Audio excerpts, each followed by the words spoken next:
నా చిత్రం దండకారణ్యం ఈ నెల మార్చి 18న రిలీజ్ చేస్తున్నానండి. రీసెంట్గా ఆడియో రిలీజ్ చేసాం. ప్రేక్షదేవులు బాగా మెచ్చుకుంటారన్న శ్రోతలు. సో పాటలు రాసిన ప్రజాకవులు గద్దరన్న, గోరె టెంకన్న, కాశీపతి గారు, యశ్పాల్ గారు, తిరుపతి గారు, వీరందరికీ నా హృదయపూర్వక ధన్యవాదాలండి. పాటలు బ్రహ్మాండంగా పాడిన గద్దరన్న, వందేమ శ్రీనివాస్ గారికి ధన్యవాదాలండి. ఈ దండకారణ్యం సినిమా ఈరోజు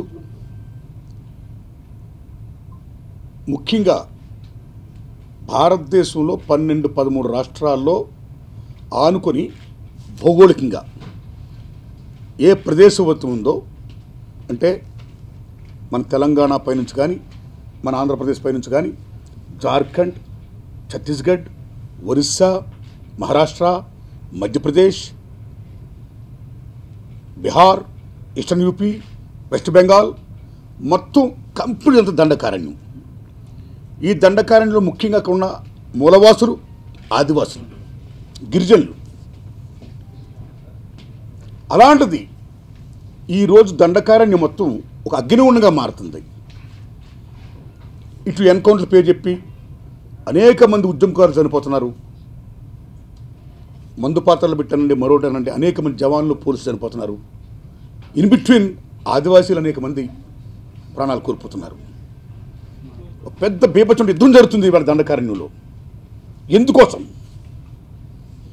రాజ్యాంగం ఆదివాసీలకు కల్పించిన హక్కులు ఏమైతే ఉన్నాయో, షెడ్యూల్ 5 కానీ, 5D కానీ, షెడ్యూల్ 6 కానీ అవి ఇంప్లిమెంట్ చేయకుండా in the name of development, అభివృద్ధి పేరు చెప్పి మన కేంద్ర రాష్ట్ర ప్రభుత్వాలు బహుళజాతి కంపెనీలకు, కార్పొరేట్ శక్తులకు, ప్రైవేట్ శక్తులకు అక్కడున్న ఖనిజ సంపదని, మూల సంపదని మొత్తం దారాదత్తం చేస్తున్న టైంలో in the name of development మా మూల వనరులు మాకే చెందాలి, అభివృద్ధి పేరు చెప్పి ఇక్కడ ఏ పరిశ్రమలు పెట్టినా మా పర్యావరణం నాశనం అయిపోతుంది, ఎవరు ఎక్కడ ఏ డ్యాములు కట్టినా ఫస్ట్ మా ఆదివాసీలు ఎక్కడికి తరలి వెళ్ళిపోతున్నాం.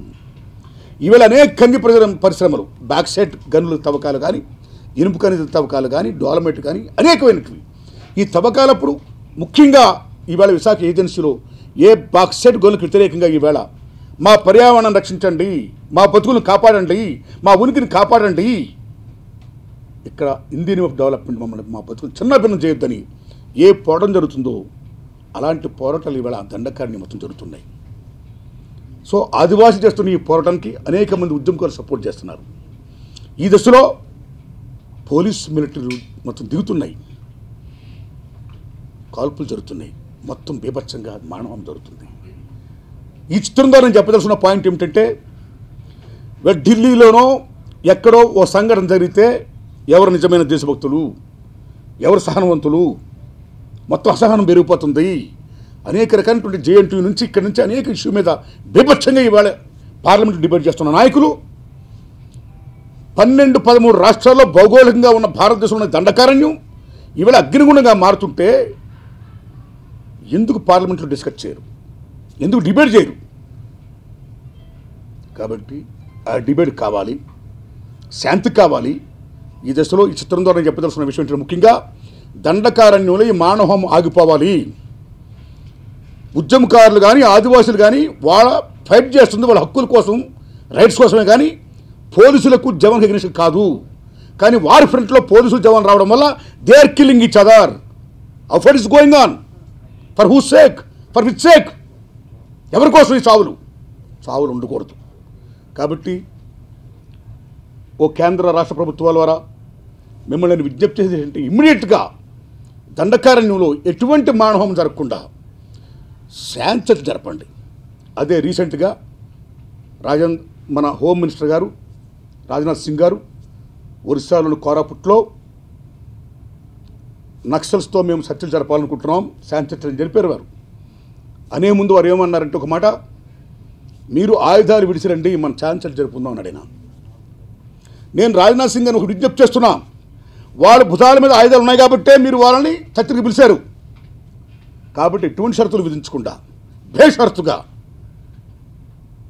ఉద్యమకారుల్ని, ఆదివాసీ పెద్దలను, ఈ పోలీస్ జవాన్ల పెద్దలను మీ ప్రభుత్వం శాంతలు జరపండి.